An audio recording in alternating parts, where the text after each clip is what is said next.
Hello and welcome back to Crafted by Corie. If you're new, I'm Corie. Welcome to my channel. If you're returning, thank you as always. You guys are the best.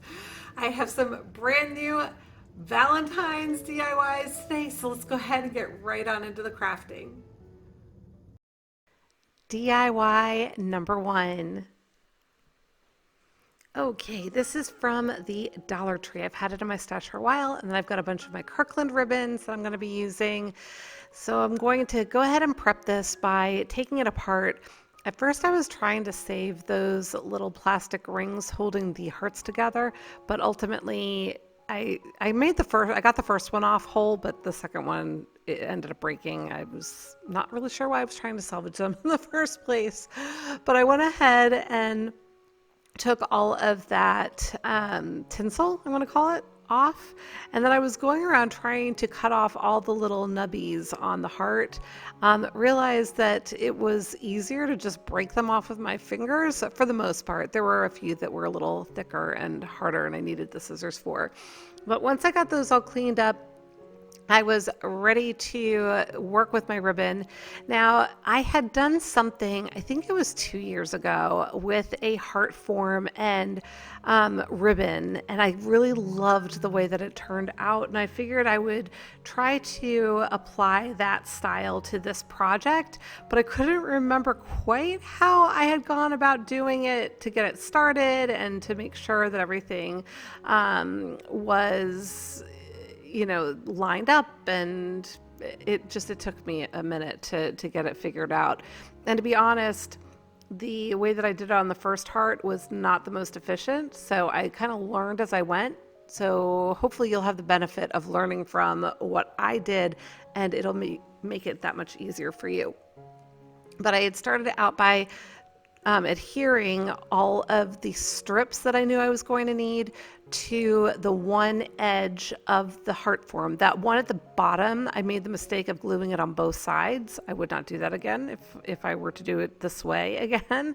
But I went ahead and glued them down on one edge. And then I got my other ribbon ready there in a second. I'm just kind of making sure that it's all going to cover. But I flipped that back, and now I've got my other alternating ribbon there that I'm going to be working with that I'm going to do the same thing with, but across the top. So going perpendicular. Yeah. So once I had all of that set, I went ahead and glued those across the top, and then I was ready to start kind of weaving the ribbon together, for lack of a better term. So I'm going to alternate my ribbons under and over, essentially, going up and down, and then also across. So just alternating the ribbons like this. I was hopeful that having them anchored at one end, it was going to be enough to help keep them in place. And it did to some extent, but I think because this form is much smaller than the one that I had done in the past, it was harder actually to get everything to line up the way that I wanted it. So it wasn't perfect. But I did the best that I could with it. So once I got to the end, I had to just manipulate the ribbon to glue it down around the other side of the form, making sure that I was keeping the ribbon in the same pattern, or the correct pattern, and wrapping it around that other edge and just getting that secured with the hot glue. So it was fine, but in just a second, I'm going to show you a different method that I personally think worked out better, and it's what I ended up doing for the third heart as well, because I just felt like it looked much cleaner and neater, and it worked well. So I went ahead and cut all of my strips, making sure that I had enough to cover the entire form. And for this one, I did the 4 top to bottom, as you can see here, and I did 5 across, but I found that it was a little short top to bottom, so on the third heart I ended up doing 5 and 5, just for reference. So now I'm going to go ahead and try to weave it on my tabletop. This was much cleaner in the end, as I said. However, to start, it was a little bit of a challenge because it was just slipping around and it didn't really want to stay put. I ended up starting to glue it all together. And I actually glued it a little bit to the top of my table on purpose, knowing that I'd be able to peel it up off of there once it was done. But it just helped to kind of anchor it. Thinking about it some more now, you could also, if you have just a square of scrap fabric you could use as a base, you could certainly be gluing your pieces to that instead of to your tabletop. And that is also an option. And it might also give it a little bit more, weight isn't the right word. It just might be a little bit easier to work with, is my thought now, looking back on it. But once I had it all together, I peeled it up off of my table surface. I do have something covering my table here. It's something that I got from the Hobby Lobby. It's like a bulletin board, something or other. I don't know. It's flame retardant and heat resistant, and it's kind of like a plasticky kind of thing. But anyway, the glue peeled right off of there. And now I am just using my solid piece to wrap around the form and just get it anchored all the way around so that it conforms to the heart. You just want to be mindful as you're doing this that the glue is in places that are not going to interfere with your fingers, and probably want to use your finger protectors. I did just fine, excuse me, without the finger protectors, but I probably should have been wearing them just to be safe. I think my fingers are a little too fat for them, and so I don't know. I always feel like they're a little snug. But this is for the third heart. This time, some of the glue did get, and I wasn't as careful about the placement, and so unfortunately you can see some of the dots of glue. It was unintentional on my part.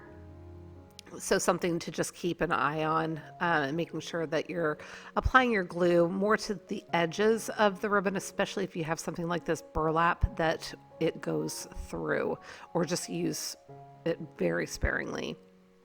All right, so you all know that I like to make sure that the backs of my projects are nice and clean and neat. So we're gonna go ahead and cover these up with some felt. This has been in my stash for a while. I'm just gonna trim it down. I got a piece that was the approximate shape, and now I can go in and make it a little bit more custom to the back of my heart.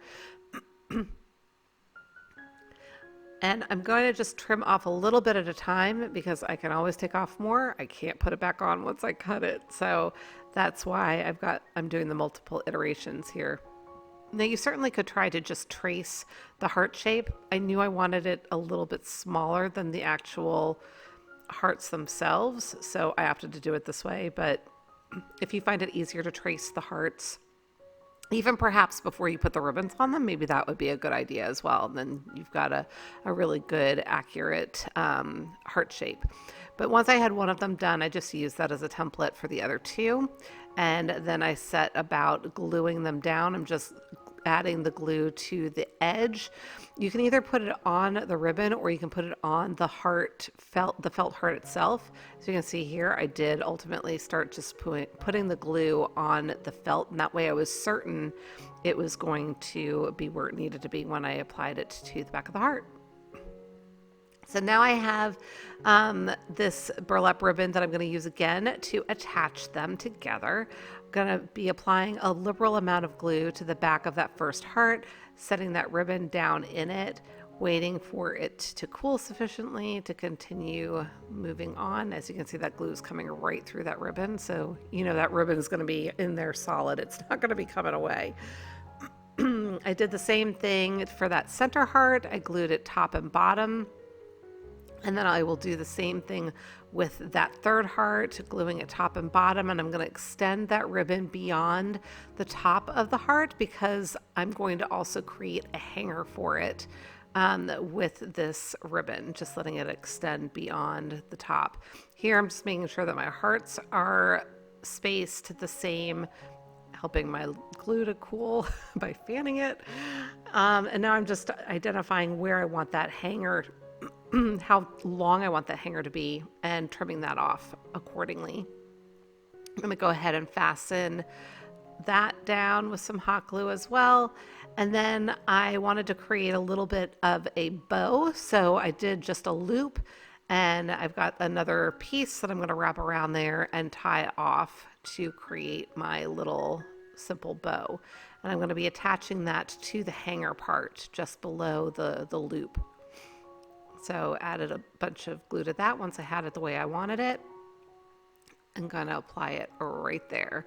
And again, just be mindful of the hot glue and make sure that you're careful not to burn yourself because it can get very hot.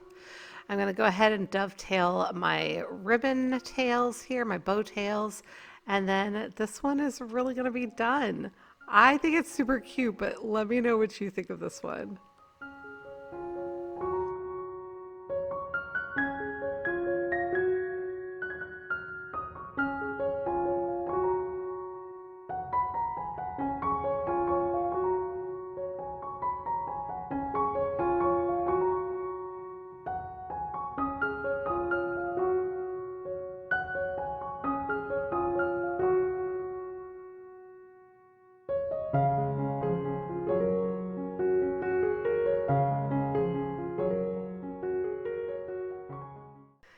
DIY number 2.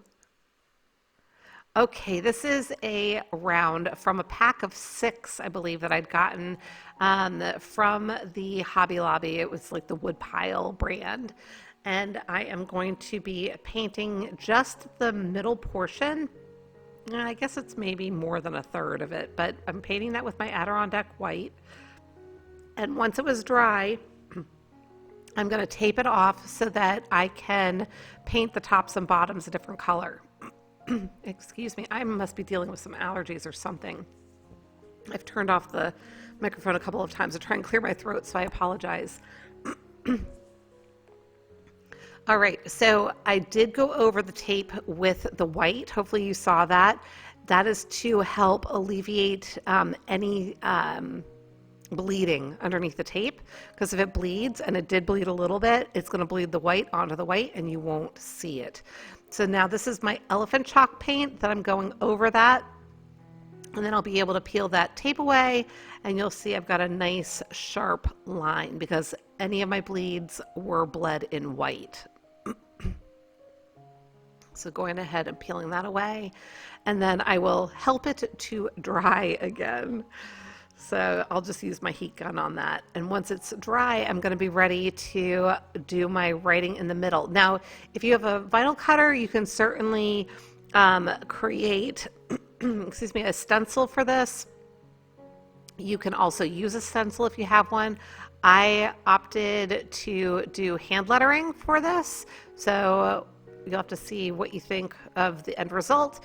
But I'm just using pencil at first, because I wasn't super confident that I was going to be able to get the spacing right. And I wanted the option of being able to erase it and fix it versus committing right away with the paint markers. So I am using a font similar to a piece that I had seen as inspiration online. To be honest, I can't remember exactly where I saw it, but I thought it was super pretty. And so I wanted to see if I might be able to attempt something similar. So I went ahead and grabbed out a couple of my chalk paints. These are not chalk. These are acrylic, excuse me. But I guess chalk paint is also acrylic, but these were how do I say it? They're not as matte as chalk paint markers are. So I'm going to go ahead and trace over my pencil lines. I did have to go over it a few times just to make sure that the pencil was completely hidden, because these are not quite as opaque as the chalk paint markers that I have, but it was fine. It all worked out really well in the end. I'm making it a little bit thicker in some places, largely on the downstrokes, and just going over that pencil line, and also the ability to make it wider in some areas gives an opportunity to fix some of the imperfections, so to speak. So I'm going to continue to go over this, and I will just take a pause with my remarks and let you watch what I'm doing here.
And as you can see, I did go over the other font a couple of times as well. Once I had that all done, I was ready to create a ribbon. I have 3 ribbons here that I'm going to be putting together. The burlap one, I believe, is a 2.5-inch ribbon, and the other 2 are 1.5 inch. The purple one is a satin ribbon, and then the white one is obviously a sheer with satin lining on the edges. I had cut them all to the same length. The way that I measured the length, I took that burlap ribbon first and I created a bow like what I'm doing here just on its own, figured out how much ribbon I was going to need, trimmed that off, and then I measured the other 2 ribbons to match. So I'm just going to go ahead and futz around with it until I have my loops the way that I want them, all the same length. And then I'm going to take this other burlap ribbon, which is actually the same exact style ribbon, just thinner, than the other burlap ribbon that's there. They're the same texture, same weave, same edging. Just one is wider than the other. So I'm going to tie the bow off in the middle with the narrower ribbon. Just get all of my loops arranged again the way that I want them. Make sure that that's tied off nice and tight. And I'm going to let those tails hang up over top because in a little bit I'm going to actually use that to create the hanger for this sign. So I'm going to go ahead and fluff up my ribbon, and then I will dovetail the ends there. I'm just putting all of the ribbons together, getting them centered. Fold them in half and then go ahead and dovetail them that way. And then I'll do the same thing with the other side. I'm just going to get them all lined up. I'll fold them in half. And what's interesting, this white ribbon that I have on top, when it's by itself, it is horribly difficult to cut in a straight line. It just shifts away from you. So maybe I'll pair it up with other ribbon going forward when I have to dovetail the ends. But now I have some boxwood picks that I'm going to tuck in underneath my bow. And I'm just going to go ahead and make sure that they are lined up and where I want them, and that their stems were going to be nice and camouflaged by the bow. And then I'll come in with a whole bunch of hot glue. Now, at first I thought I'd be able to just drop the hot glue down over it and it might flow between the stems and anchor it. It didn't really do that. So as I realized that that wasn't quite happening, I went ahead and lifted it up and tucked some hot glue underneath there. I was using generous amounts, so this is going to be pretty secure. And then I went ahead and took advantage of the hot glue that was already on there to apply my bow. I just held that for a moment to let it cool so that I knew that my bow wasn't going to shift. And then I went back and got some additional ribbon in the same three types and put it together for this little loop. I'm going to hot glue this together so that it doesn't come apart. And I'm going to apply some glue to the center there and set that down. Now that bow looked super cute even before this step, so you don't necessarily have to do it that way. I was just trying to follow the inspiration piece, but looking at this video, it actually looked really pretty with just that plain burlap knot. But this was also going to give it more coverage. So now with those tails, as you can see, I tied them off at the end, trimmed them off just at an angle, and that's my hanger.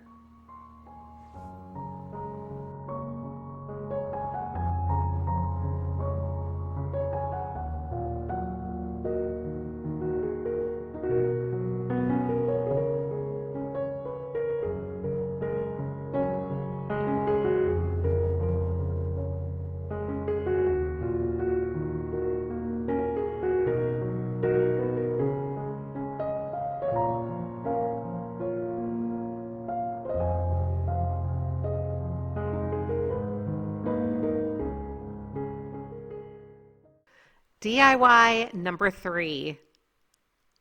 All right, this is a canvas from Michaels. It was part of a 7-pack. It's a 12 by 12. It was $12.99 for the pack of 7, so a little less than $2 a piece. And I have this piece that was my inspiration. It's something that I saw on michaels.com. I believe the original price was like $31.99. It was on sale for $19.99. We're going to make it for $2, a little less than $2. So I went through the process of identifying which colors of chalk paint that I wanted to use. These are chalk paint markers this time. So I'm going through all my pinks. As you know, I am very visual, so I gotta see it all laid out and figure out what colors I want to be using. I'm just comparing it to the piece, and I was trying to decide if that was gray or black that the words were in. I ultimately decided on this gray color. I believe it is just called slate gray in my box. I think that's what it is. It's the darker gray in my pack of Arteza chalk paint markers. But I'm trying to figure out how I'm going to get them to be the same height and nicely spaced. And I ultimately decided I was going to create myself some guidelines with masking tape.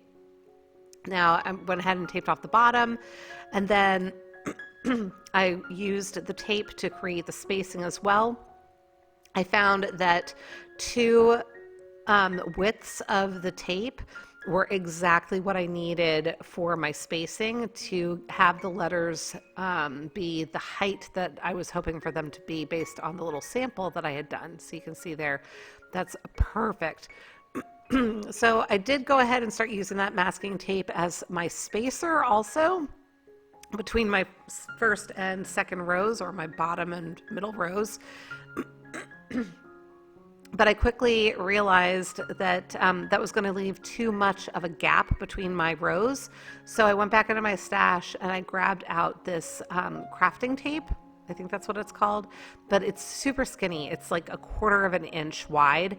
And I'm going to use that to create my guideline in between my rows. So I have 3 rows. I'll need 2 spaces, one between rows 1 and 2 and one between rows 2 and 3. and then I can just leave the masking tape for the other sections. I'm not quite sure why I decided to show you so much of this taping, but it'll go quickly, I promise. So using the spacer tape again here, and I did ultimately recoup all of this tape to use for a future project. They're not going to have any paint on them or anything like that. They are literally just used for guidelines in this instance. So there was nothing wrong with the tape, and I opted to put it right back on the spool. Is it a spool of tape? Anyway, you can see here I'm already recuperating some of it. Recouping. My goodness. Went ahead and taped off the top, and now we are ready to rock and roll. All right, so here I go. I am just gonna pause my commentary again so that you don't have this gravelly voice in your ear, and I can clear my throat again before I come back on.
I love this. I think it's so sweet.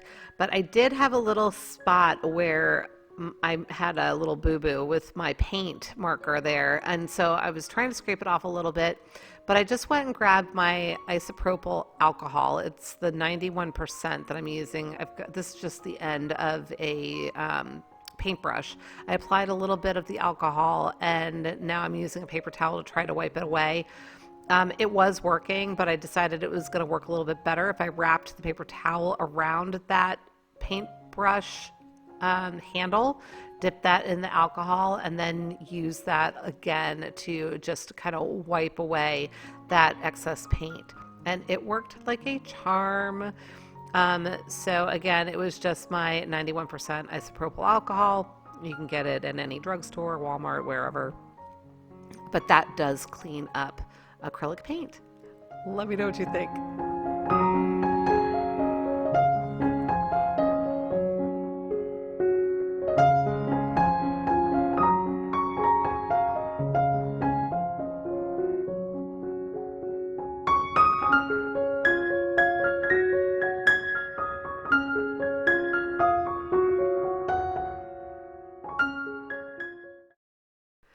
DIY number 4.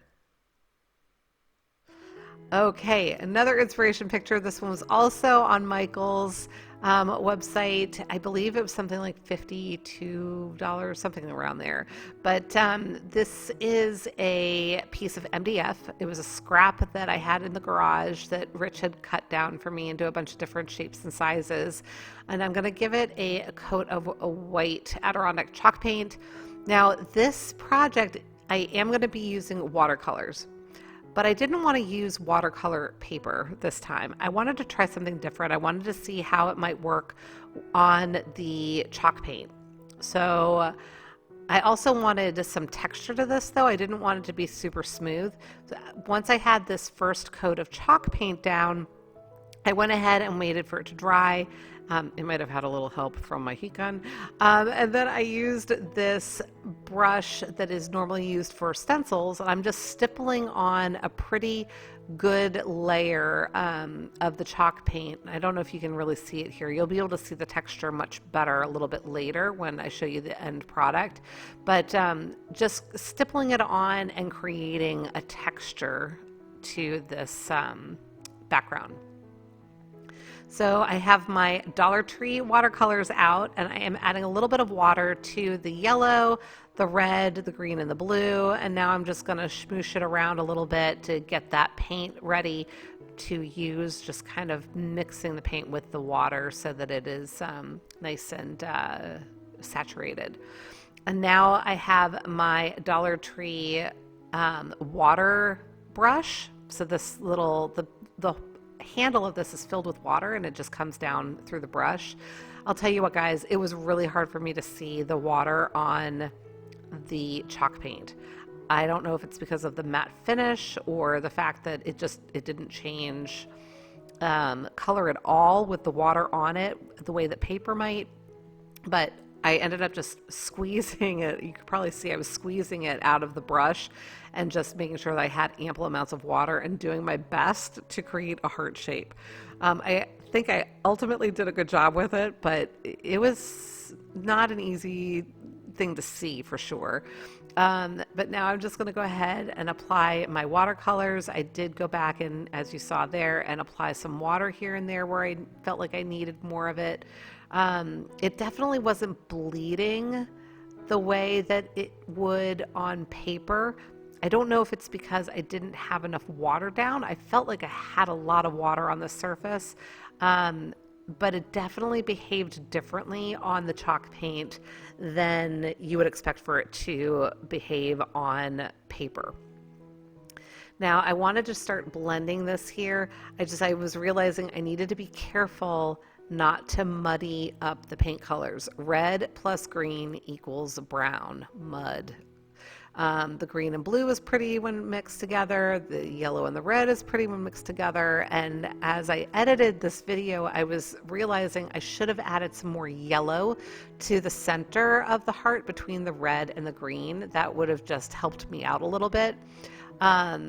Instead, I just continued to apply more of the color. So it ended up being a little bit more saturated than the inspiration picture. It wasn't as soft of a watercolor, what would you call this? Art piece? I guess you can call this art. I don't really think of myself as an artist, but I do have fun dabbling. But I just continued to apply the paint until I got it pretty much to where I wanted it. I'm going to go back in and add some more yellow here. And then I will add the other elements that I saw in that inspiration picture in just a second. Just adding some more water, hoping it helps kind of blend everything. But I'm going to quiet myself for a moment and let you watch this as well.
Okay, so once I had it the way that I wanted it, I waited for it to dry, and now I'm going to tape off the edges because I want to create a faux frame for the design.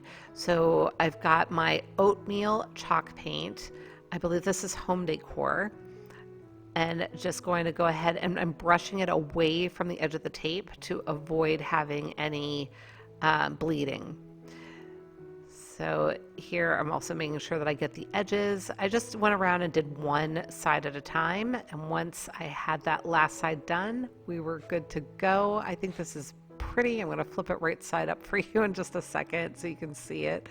And then we'll go ahead and add a hanger onto the back of it. So just going to make sure it's dry first.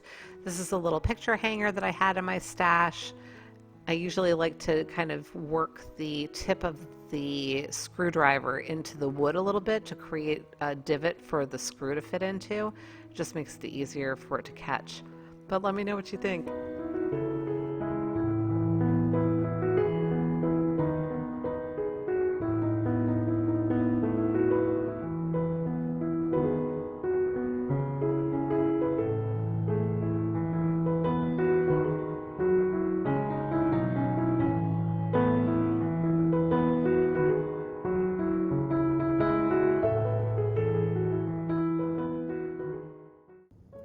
Okay, everybody, that's it for today. If you enjoyed the projects, please remember to give me a big thumbs up, leave me a comment, let me know which one was your favorite. And until the next time, be well, be kind, and make it a great day. Thanks so much for watching. Take good care.